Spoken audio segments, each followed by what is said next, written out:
अरे जहिया से चढ़ल बा फागुन महीना मन लसियाता बोली में। जहिया से चढ़ल बा फागुन महीना मन लसियाता बोली में।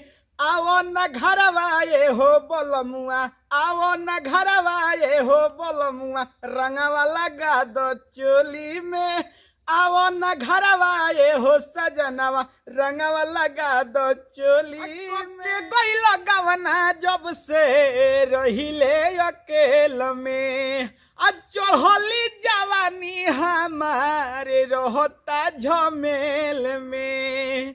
हक के गई लगवना जब से रहिले अकेल में, चढ़ली जवानी हमारी रहता झमेल। बोलो बाहरा से चली आइल घरे रंगवा लगावे टोली में। आवा बलमुआ अरे आवा सजनवा, रंगवा लगा दो भोर भीतरी होई चोली में।